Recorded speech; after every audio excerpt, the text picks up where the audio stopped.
Think about it, if you were a robber, wouldn't hitting a bank be the fastest way to get rich? But this crew had other ideas. They actually set their sights on the pensions of ordinary people. A group of heavily armed gunmen stormed a pension trustee firm at 10 a.m.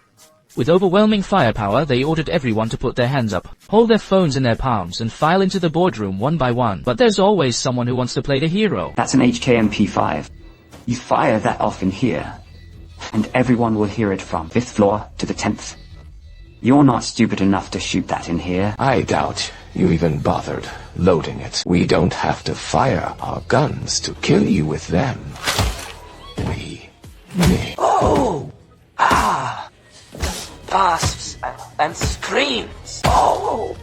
The man's defiance gave the robbers the perfect chance to kill the chicken to scare the monkeys. Chance to assert their dominance. After that, no one dared to step out of line. Everyone was herded into the boardroom, huddling in the corner like cattle. The leader first ordered the transaction processing team to stand upper. But just as two women were about to stand, the younger girl was pressed back down by her colleague. Why did you tell her to sit down?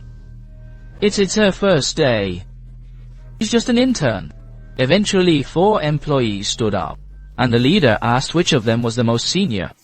A man named Luke raised his hand. So he and Zara were pulled aside. Back at the workstations, the leader produced a flash drive. Inside, it contained the full details of all 6 transactions, including the source accounts, destination accounts, and the specific amounts and scale. He demanded that Luke load this data into the transaction processing system. But when Luke plugged the USB drive into the computer, he was shell-shocked. Total value of these transactions was a staggering £4 billion. This represented nearly all the liquidity on the company's books. But this money didn't belong to the firm, it was the pensions of countless ordinary people, including frontline workers like social workers, police officers, and doctors. If £4 billion is hard to fathom, consider Money Heist, where a crew took over the mint for 13 days just to print €4 billion. Staring at such a massive sum, Luke's instinct was to refuse, but a cold pistol was instantly pressed against his head. Meanwhile, 3 visitors suddenly arrived at the reception desk, who were confused by the unfamiliar face at the front desk. The female robber, posing as the receptionist, quickly explained that she was just a temp sent by an agency. Not suspecting a thing, the visitors headed straight inside.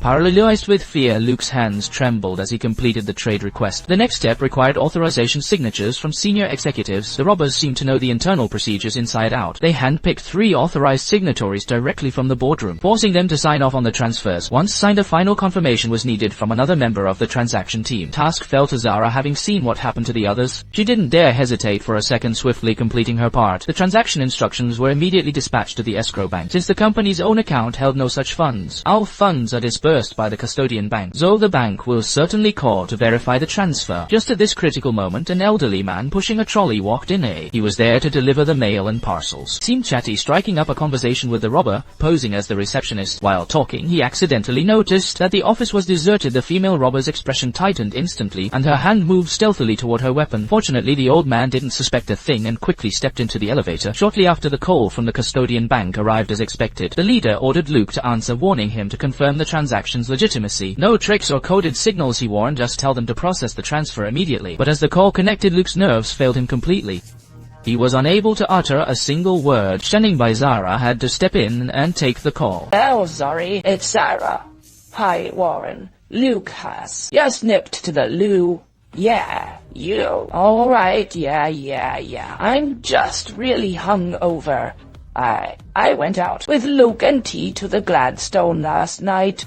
The person on the line clearly noticed the strain in her voice, but Zara quickly recovered. He improvised an excuse when the bank questioned the massive transfer being sent to an unfamiliar account. Zara explained that they hadn't operated this account before, because it was for a new hedge fund project the company was investing in. When asked why the amount was as high as $4 billion, Zara calmly replied that these funds were part of a long-term partnership and recommended by a highly reliable senior investment manager. Her explanation finally put the bank's suspicions to rest, because the transaction has been signed off by all senior management, and the process is fully compliant with regulations. The bank stated they would process the transfer as soon as possible. Funds typically take 15 to 30 minutes to clear. Robbers must wait for the transfer confirmation before leaving, otherwise all their efforts will be in vain. Amidst the tense wait in the conference room, one man hatches a desperate plan. He quietly parts the curtains and spots someone at a window in the opposite building. He desperately begins to signal for help.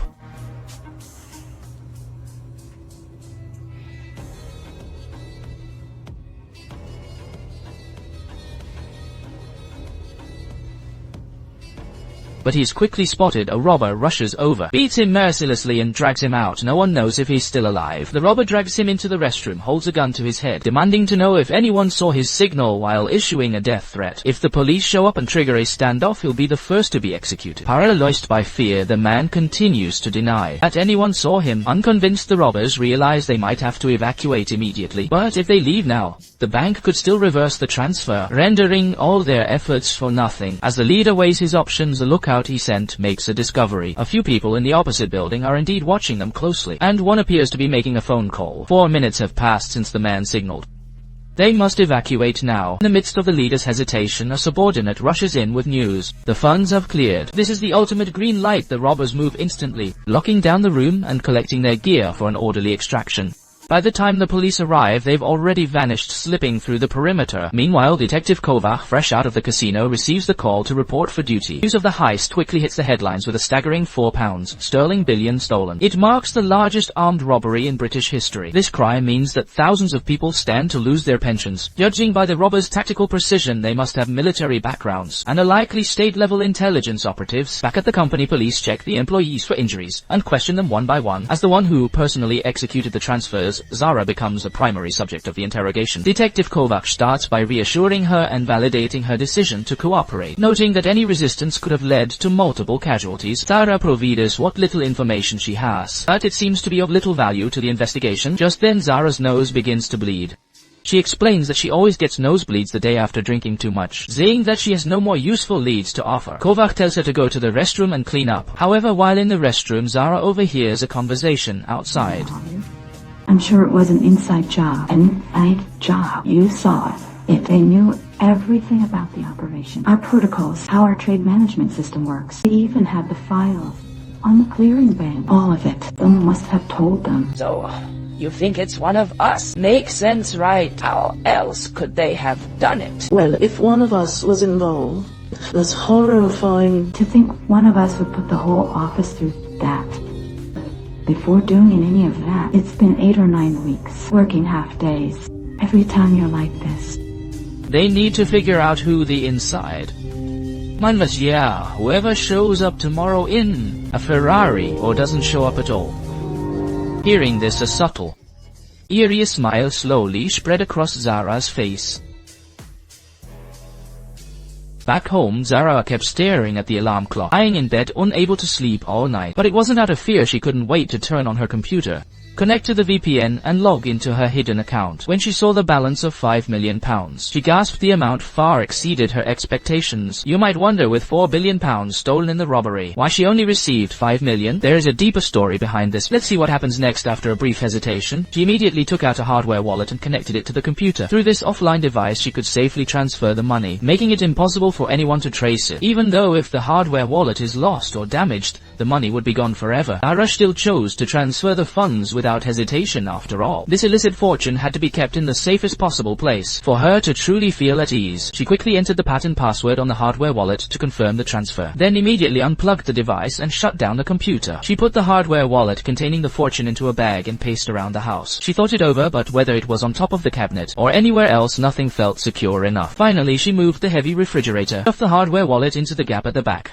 finally breathing a sigh of relief. At daybreak, with a sense of trepidation, Zara prepared to head to work as usual. Meanwhile, the investigation into the largest heist in British history is well underway. Police have traced the robbers' escape route via surveillance, but the case has hit a dead end. The robbers wore gloves throughout, and hyper-realistic prosthetic masks, rendering facial recognition software completely useless. The surveillance team tracked them leaving on public transport, after which they split up and vanished into various blind spots. To make matters worse, they all used cloned debit cards to buy their tickets. This crew is professional and highly trained. Police suspect they might be former special forces, or even state-level agents, leaving behind almost no leads. This heist, involving £4 billion, affects the lifelines of countless people. Recovering the funds will be a monumental task. With the investigation at a standstill, the higher-ups assigned Darren Yoshida, an economic crime specialist, to assist. However, the detective in charge, Kovac, was resentful of the new arrival. The incident occurred yesterday morning, and Yoshida should have reported in the afternoon, but he didn't show up until today. Yoshida explained that he was only assigned to the case an hour ago, and came straight here. This left Kovac deeply suspicious. By now, the street outside Zara's office,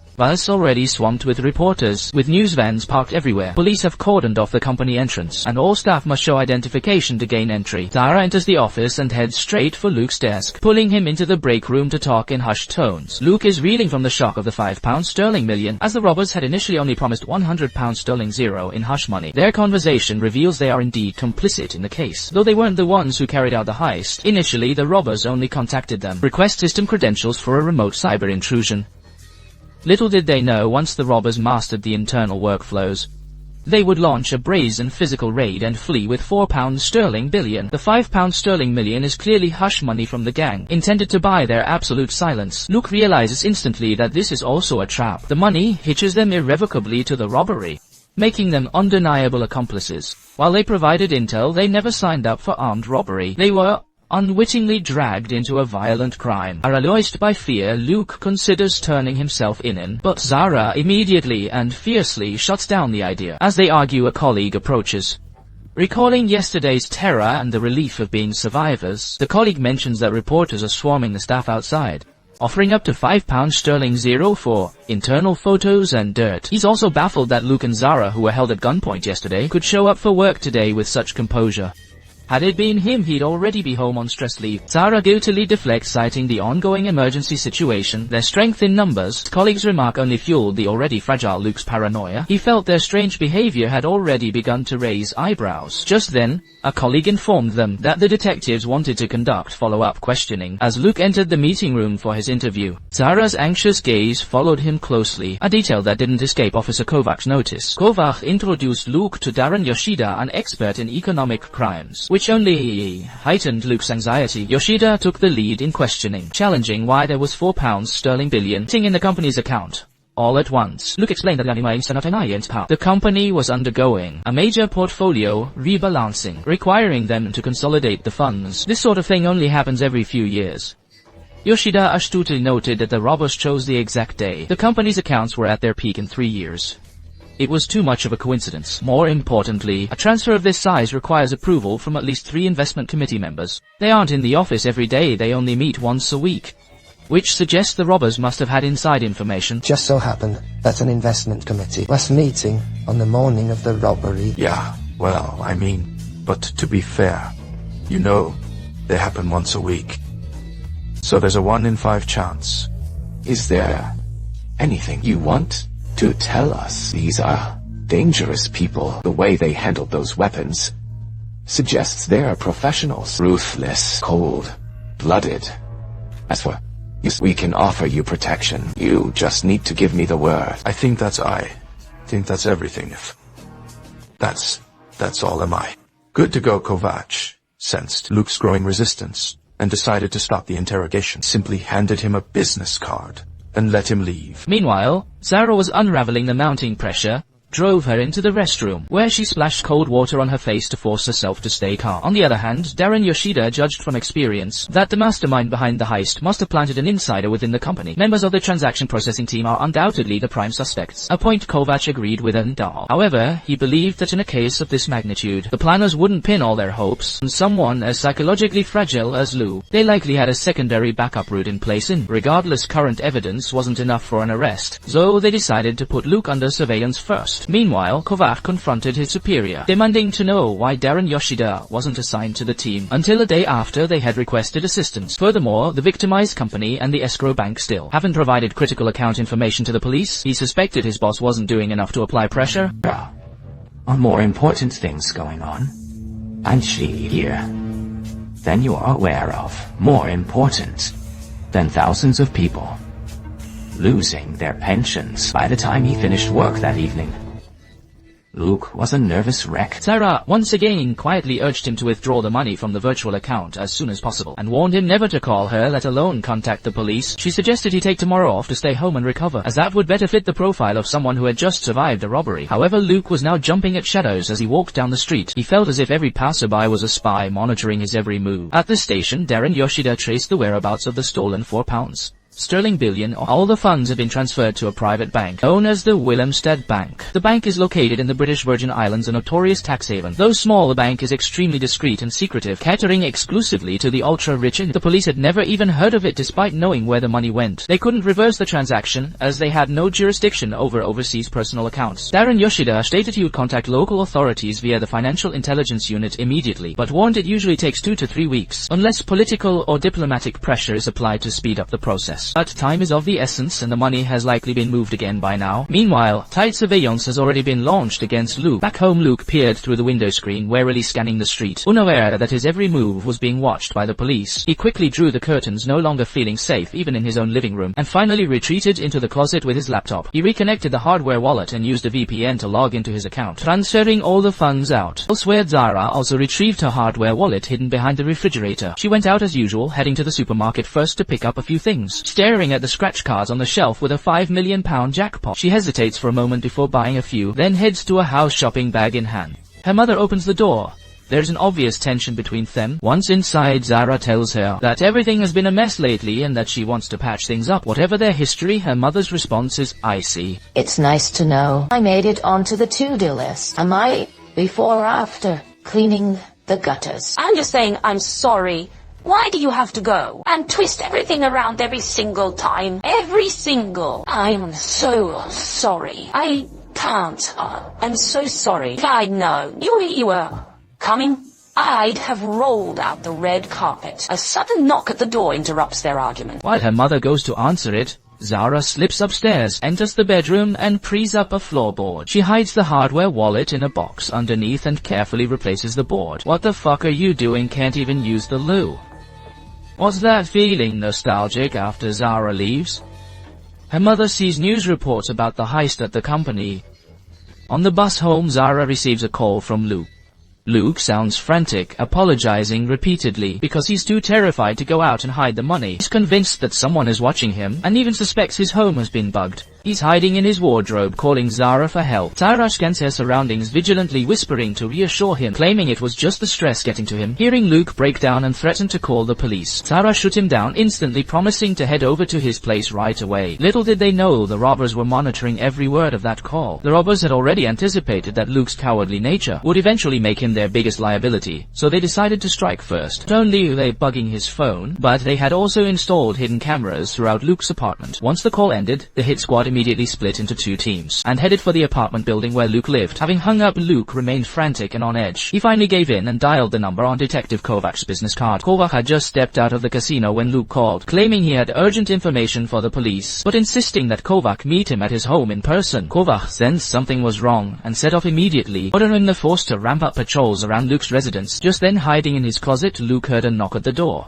He snatched a screwdriver from the cluttered floor and crept toward the door. The men outside were posing as delivery drivers, but they clearly had no intention of waiting for Luke to answer. Instead, they kicked the door in, stormed the room, and began to search. While the robbers were distracted in the back room, Luke, hidden in the hallway closet, cautiously nudged the door open, ready to bolt. Suddenly, Zara arrived and buzzed the intercom, giving away Luke's position in an instant. In the struggle, Luke stabbed a robber with the screwdriver and fled in the chaos. He bolted for the stairwell, racing desperately down the steps. At that moment, Zara slipped into the building behind a returning resident. He was about to head up when he noticed the elevator was stuck on the 12th floor, the very floor where Luke lived. Meanwhile, the robbers were using their injured comrade's body to prop open the elevator door, while another rushed back into Luke's apartment to retrieve the surveillance gear they'd installed. With everything ready, they prepared to make their getaway with the wounded man. Zara, sensing something was wrong, saw the elevator that had been stationary for so long suddenly begin to descend. It went down to the basement parking lot before coming back up. When the elevator doors split open again, Zara saw a pool of blood on the floor. Her heart sank. Realizing Luke might have been killed, she quickly ducked out of sight. Meanwhile, Luke scrambled down the stairs to the ground floor. Just as he was about to burst out of the lobby, a returning robber knocked him down with a helmet. One robber put him in a chokehold while the other pulled out a syringe, drawing a substance from a small vial and forcibly injecting it into him. Hiding nearby, Zara witnessed the entire horrific scene. Robbers dragged the unconscious Luke into a vehicle, while the clean-up man stole the footage from the building's security room. However, in the chaos, one of the robbers accidentally left the small injection vial behind at the scene. She found that there was still a trace of liquid left inside the bottle. More importantly, a clear fingerprint remained on the surface. She carefully hid the vial, just as Officer Kovac pulled up, catching a glimpse of Zara climbing out of a window.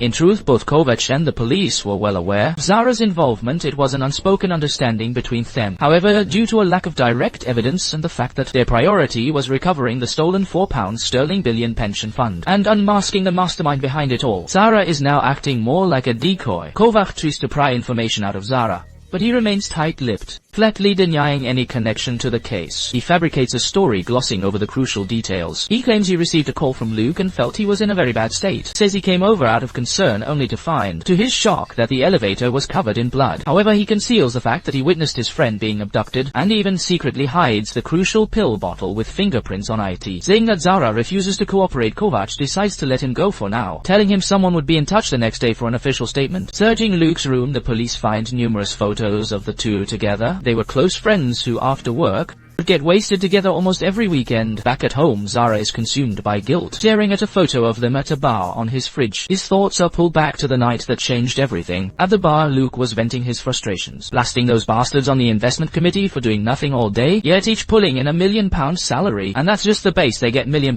bonuses at year-end too. Compared to them, junior staff like him are treated like pack animals, earning a mere 20 or 30,000 a year. It would take 30 years of grinding to earn what they make in one. At first, Zara just listened, not taking him seriously. But once Luke was completely hammered while they were in the restroom, he finally let the secret slip. Drowning in debt, he'd been approached by someone online who claimed that if he provided some internal company data, that's £100 zero and there's no way you'll ever be caught. Zara, suspicious, asks him how he was even contacted. And where did you meet him? Online. Where? Online. Playing Call of Duty. Oh my god. Okay, yeah, I know. Some people you've never even met who just happened to be playing the same online game as you and just happened to mention their interest in hacking a pension fund, which you just happened to work for. It's 100 grand. You are being groomed. They said they need two of us, which is why I'm asking you, do you want in, yes or no? They just want the info to hack into the company accounts. The company will just think it was a standard cyber attacker, and they'll never suspect it was an inside job. At this point, Zara raises a crucial question. Why do they need the same information from two different people? Luke can't give a straight answer, only vaguely suggesting it has something to do with the authentication and login permissions. Zara finds the whole thing too suspicious and refuses on the spot. On the way home, Luke refuses to let it go, trying to manipulate Zara until he finally brings up her mother. You know how you're going to turn out.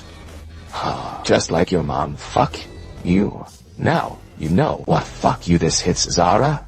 Right where it hurts. She can no longer hold back her emotional outburst. She snaps back, saying she'll apply for a transfer to the investment team on Monday, but Luke cruelly shuts her down, telling her it's never going to happen. The higher-ups have a fixed perception of her in their eyes. Zara is just a nobody with a psychology degree from a second-rate university. Sure enough, after meeting with her boss on Monday, he showered her with praise for her rare talent in a logistics role.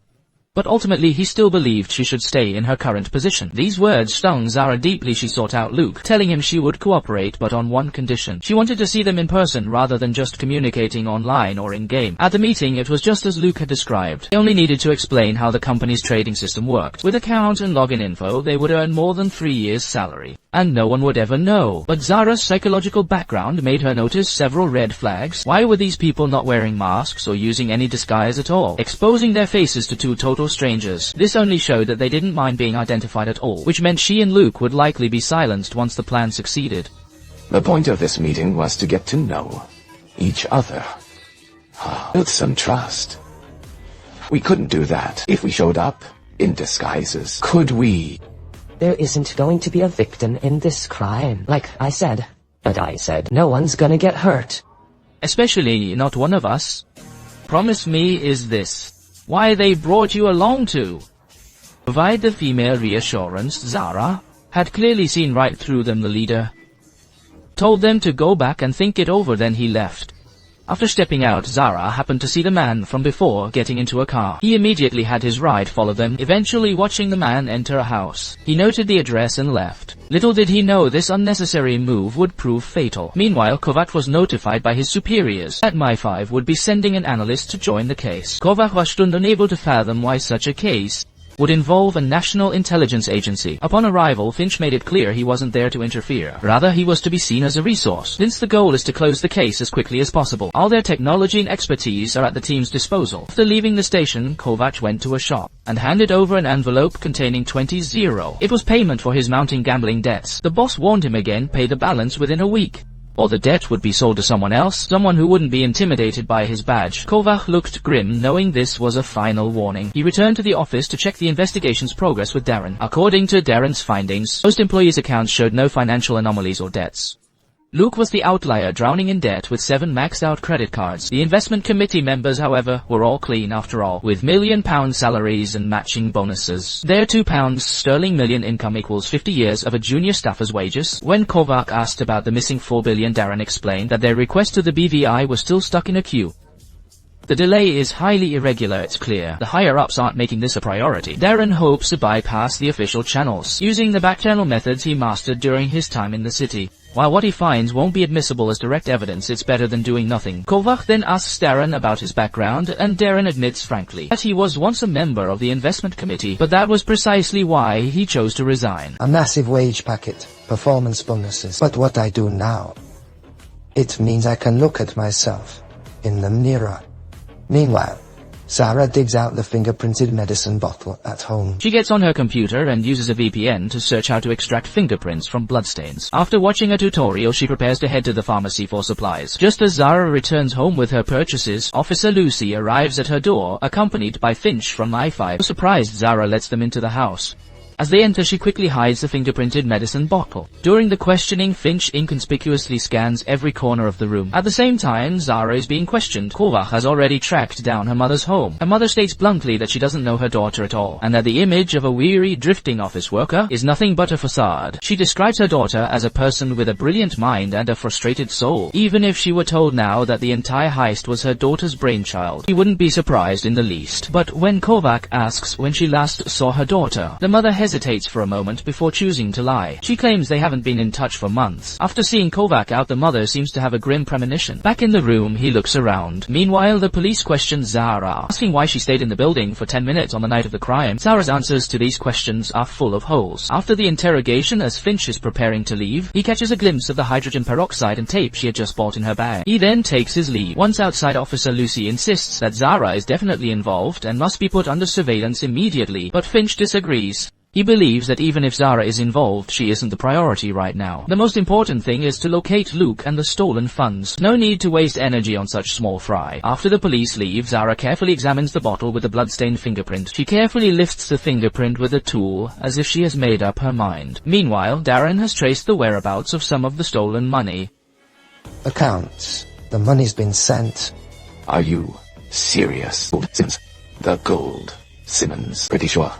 Yeah, pretty sure someone stole £4 billion worth of pensions and sent it to an arms dealer's offshore accounts. They're not just an arms dealer. They hold defense contracts for every one of our fighter jets and missile systems. Yes, right? So why would they take money from a heist?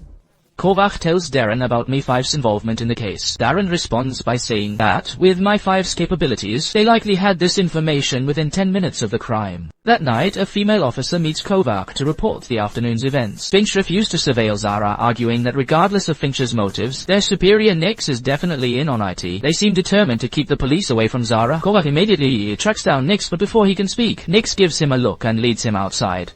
Nix warns him that if he wants to remain a police officer, after this case he should find an excuse to withdraw immediately, as he can't guarantee that those leading the investigation will emerge unscathed, especially someone like Kovac who is compromised. Realizing Nix knew about his gambling debts all along, Kovac sees the truth. He was likely chosen specifically to be the scapegoat. Nix tells him not to be paranoid but makes it clear that his debts will inevitably be exposed. Meanwhile, Zara returns to the address she noted while tailing the man. She finds a keypad lock on the door, but just as she's stuck, someone happens to walk out. She slips inside before the door can close. Stark and eerie inside, she feels her way down a flight of stairs and discovers a small room. Multiple computers are running with data scrolling across the screens, as if executing automated tasks. She glances up at the surveillance camera, then places the pill bottle she brought on the desk, as a gesture of her loyalty. Just as she is about to leave, the man spots her on the monitor. Is this what you're doing here? The evidence is on the desk. I could have given it to the cops, but I brought it here to you instead. Is this address all you've got? I just came here because I wanted to tell you that you can trust me. I'm not looking for trouble like Luke was, I'm telling you. How'd you get this address seeing that things were taking a turn for the worse?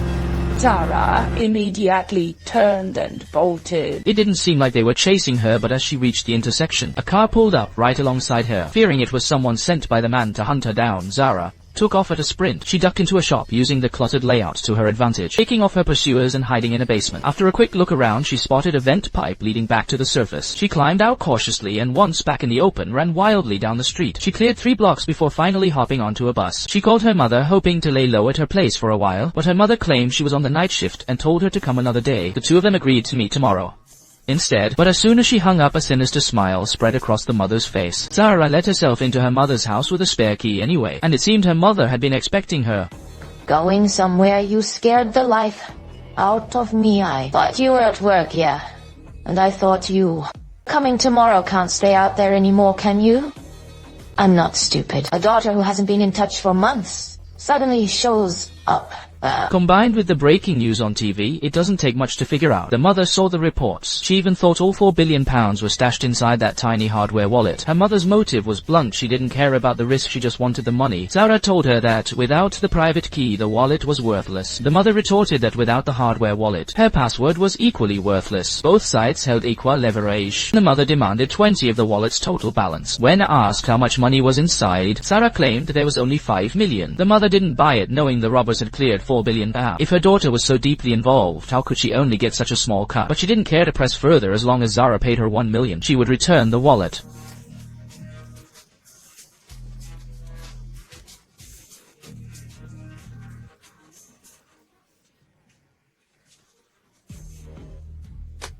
It's clear from their conversation that the mother had truly broken Zara's heart many times in the past, and the two ultimately parted on a bitter note. Zara headed out again. She realized she was being followed, and someone was even searching her apartment. Just as she was hiding by the road weighing her escape, a car suddenly pulled up beside her. You okay, thank you. I feel such a fucking idiot. I was trying to reason with them. Give them a peace offering, fuck. Who's them thieves? Sorry. Wasn't a thief trying to pick you up back there. Who else would it be? My 5. Think about it. If you were a robber who just stole 4 billion, wouldn't you make a run for it? But this crew of idiots hasn't fled. They're still huddling together every day. It turns out they have a shadowy employer who ordered them to stay and tie up loose ends while waiting for a major opportunity. This has sparked internal dissent. Morgan fears that if they wait any longer, the entire team might be silenced for good. But they're stuck for now, as no one has received their cut yet. After all, 4 billion is no small change. It was enough for them to stake their lives on waiting a few more days. Meanwhile, Kovac has rescued Zara from the clutches of My 5. He proposes that he and Zara work together. With My 5 clearly obstructing his case and the police department unreliable, he can only rely on himself. One wrong move now and he'll be beyond redemption. Not only will his debts be exposed, but his job will be gone for sure, and he'll likely end up as the scapegoat. Tells Zara that My 5 has been hunting him down, certainly for the key intel he possesses. Their methods of making people talk are far from ordinary. But if those robbers are put behind bars, My 5 will no longer need the information Zara holds. In the end, Zara might not even have to serve time, as he is merely a small fry in this scheme. This is undoubtedly the best way for him to save his own skin. No, there are way too many things that could go wrong. Oh, sorry. This has got no written. Fine, take your chances on your own then. I'll drop you back at your flat, and my place will still be there. You can tell them you thought it was a hack while they load you into the back of a van with a hood over your head. I'll handle it for you. If I catch the people who did this, my investigation isn't a failure. Right, so you're just using me. You're just as bad as the rest of them. You need to find those armed robbers before they kill you. You're right. I'm an armed robbery cop, so, well, maybe it makes you feel better to think you're using me. Zara hesitated, but eventually decided to temporarily cooperate with Kovac. She first mentioned the robbers' hideout, but when the two went back to investigate covertly, the place had already been cleared out. Moreover, the premises were leased by a shell company, and the lead went cold once more. Zaira handed Kovac the key fingerprints she had discreetly lifted, asking him to investigate them off the record. Would like to have an advantage, we think. You can use it without a Wi-Fi connection? Yeah. I think so at this point. Kovac identified the key to breaking the case, namely why an extra £4 billion appeared in the company's account out of thin air. Clearly someone is pulling the strings, but he cannot use official channels, as any sudden move would tip off MI5. Left with no choice, he asks Zara to return to the company and investigate from the inside. Meanwhile, the robbers are on edge because Zara broke into their hideout, leaving them somewhat rattled. Anybody wanna tell me how she got a hold of? Oh, it fuck off. You know. The syringe, and the syringe. Reload you. Left the vial there with your fingerprints. She knows the address of the office. If she knows about that, what else does she know? Meanwhile, Zara returns to the office. Claiming she needed rest after her encounter with the robbers, she cleverly secured a private office for herself. This location is not only ideal for her covert investigation, but more importantly, it is right next to the secretary. She knows that all major corporate decisions are made by the investment committee, and the minutes of those meetings are kept by the secretary. Finally, taking advantage of a moment while the secretary was away, he managed to find the crucial meeting minutes. The records showed the investment committee had voted to pass a resolution to liquidate all overseas investments and transfer the cash into the company account. The catalyst for all of this was a single risk assessment report. The entire process appeared seamless on the surface. But what if that vital risk report had been falsified from the very beginning? Following this lead, all fingers pointed toward Kate Merrow and Lena, though Lena had already fled the country. With Lena gone, Merrow was discounted as Zara knew he lacked the brains for it. That left Kate the team leader as the prime suspect, as every risk report had to pass through her hands. Meanwhile, Kovac's personal life was hitting a breaking point. As the countdown on his debt crisis began, he tried to pull strings for a loan, but given his poor financial standing, he was flatly rejected. Driven to desperation, he pinned his last hopes on Zara. After finishing their work talk that day, he took Zara to a restaurant he frequented, a place teeming with gamblers and secrets. The alcohol loosened their tongues and let their guards down. Kovac openly admitted to his gambling habit, while Zara confessed that she had always been aimless and without dreams, influenced by her mother. She was used to just going with the flow. Her current job was merely a temporary stop. Never expecting to be swept up in such an earth-shattering conspiracy, this was likely the most reckless risk she had ever taken in her life. At this point, Kovac asked why Zara agreed to be an accomplice. Was it simply for the money? I did it because that prick Luke told me to shut up, she said, and offered me 100 grand. They never even paid me anyway, so I did it all for nothing. You'd think, considering how much they stole, they would have paid you something given the scale of this vial. If you're after 100 grand, of course. Zara knew deep down that it wasn't just about the money. As night fell, the mixture of alcohol, stress, and long simmering attraction led these two lonely souls to stop suppressing their feelings for one another. The next morning, a message shattered the silence. Kovac received a reply on his phone. Fingerprint Zara gave him finally yielded a match. It turned out Kovac had bypassed protocol, asking a friend to use a bulk data check as cover to slip the fingerprint into the system for comparison. He handed the phone to Zara to let her identify the killer herself. A familiar face soon flashed across the screen. The identity of one of the robbers was finally confirmed. But while Zara was having lunch at a restaurant, a strange man sat down directly across from her. The man sitting to your right, and Pug has a syringe. In his left hand, it's filled with a toxin that will leave you dead. In 10 minutes, appearing as a coroner in just another one of those cases. Just another one of those cases. You've heard about a chill ran down Zara's spine. Instantly realizing he was from MI5, she found herself under silent threat. She had no choice but to follow them to the car, where a cold pistol was pressed firmly against her.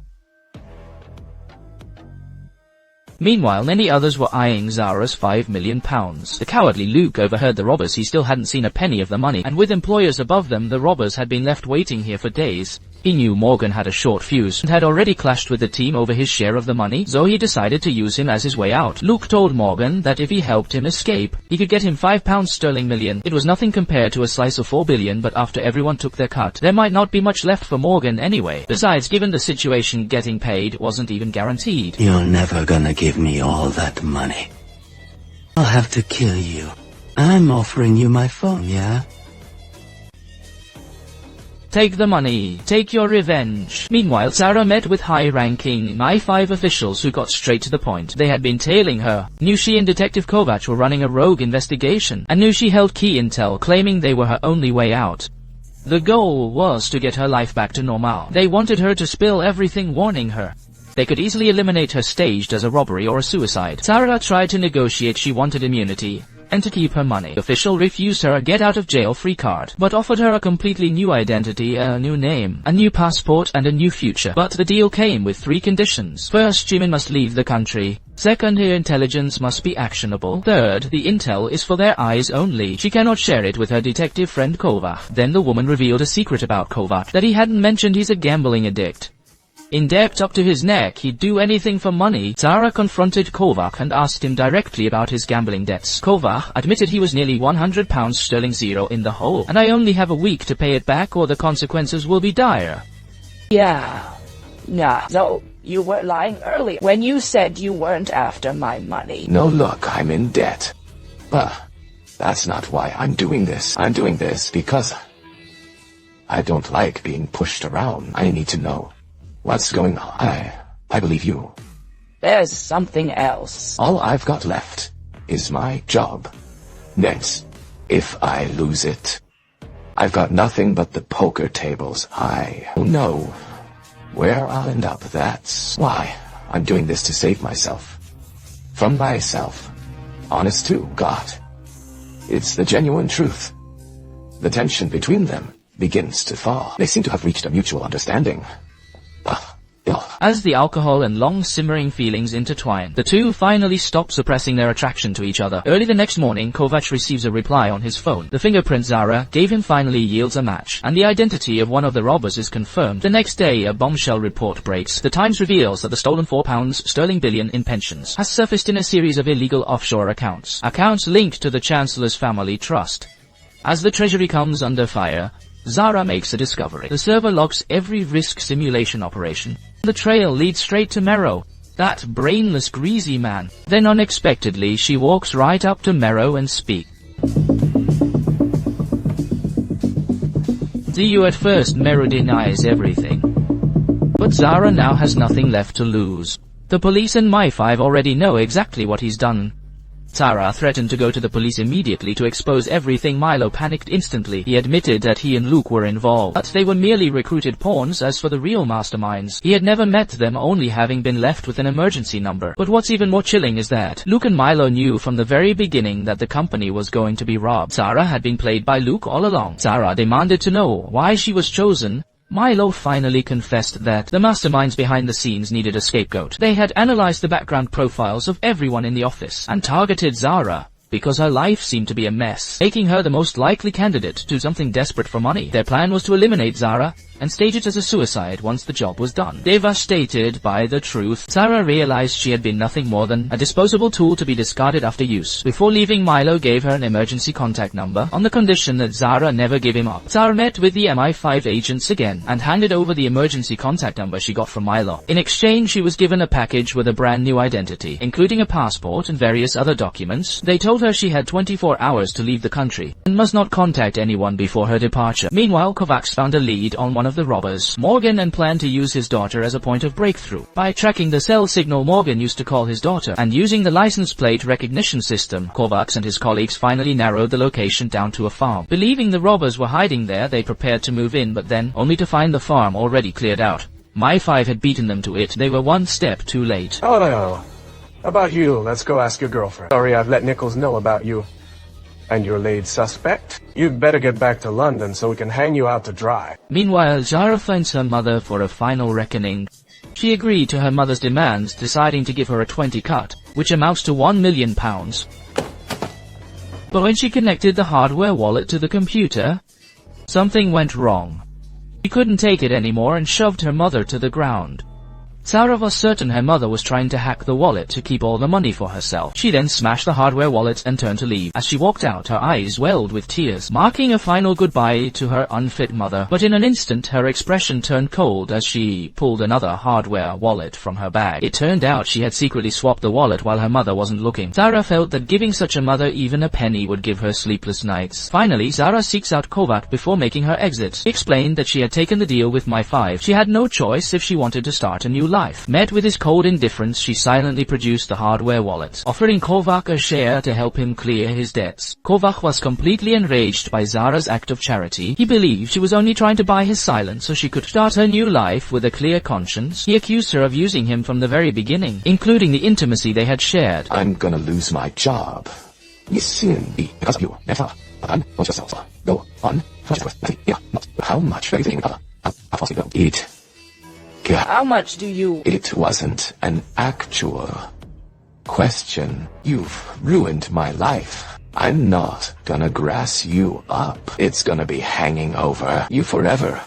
I found where the fuck you bought a ticket to the two-part on bitter terms. But just as Zara returns home to pack her things and prepare to flee, Look at this coward. Luke has betrayed Zara yet again. This time, he leads the robbers straight to her house, intending to take the money and her life. Even more absurdly, the robbers try to use Luke's life as leverage against Zara. Not my friend, but Zara knows if Luke dies, he won't survive either. Luckily, Zara has one final ace up her sleeve. She knows someone has pocketed £20 sterling of the stolen money. Using this information as a bargaining chip, she secures a chance to exact some revenge on Luke.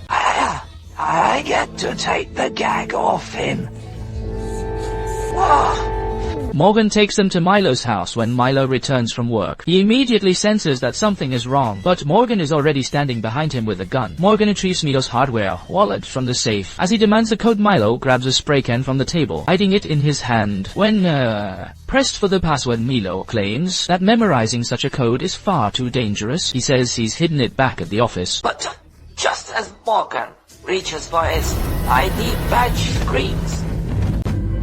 In the chaos, Milo is stabbed in the chest and falls silent. Desperate to stay alive, Luke claims he knows where the password is hidden. He had stumbled upon Milo's highly classified hiding spot before. Lured by the £20 sterling, Morgan leads the two back to the office. Luke actually discovers a hidden compartment beneath a football trophy. Inside is the recovery key for the hardware wallet. Just as Luke hands him the code, he strikes without warning.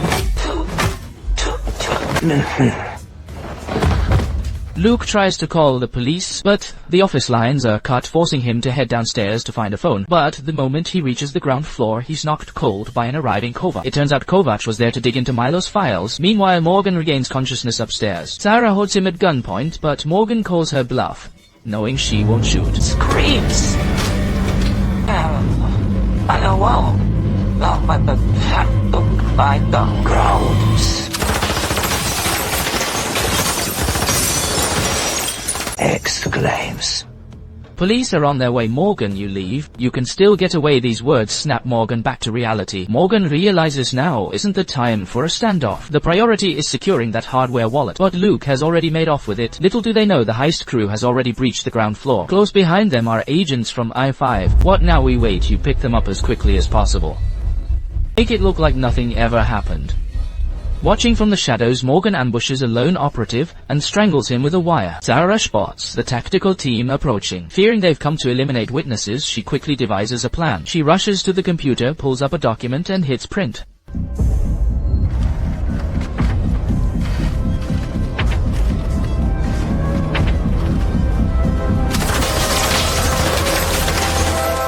Strangely, his squad's objective isn't Zara at all. They are after Morgan, tasked with neutralizing him before he can do more damage. At the same time, Morgan finds Luke just as he's coming to, and demands the hardware wallet at gunpoint. Luke seizes the chance to throw the wallet away as a distraction. Just as the gunman goes for it, Luke shuts the elevator doors and makes a break for it. A fierce firefight erupts between the heist crew and Morgan. When the operative arrives, she finds her teammates' bodies strewn across the floor.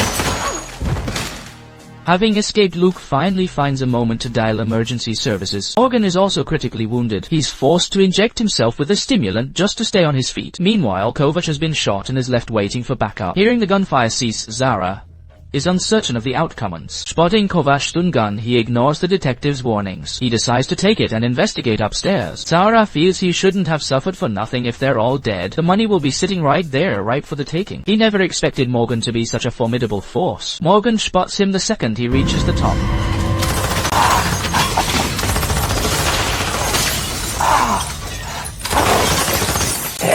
Zara is forced to dodge through the shadows, waiting for an opening. As Morgan closes in, Zara ambushes him and takes him down with the stun gun, but Zara fails to finish him off, giving Morgan a chance to strike back.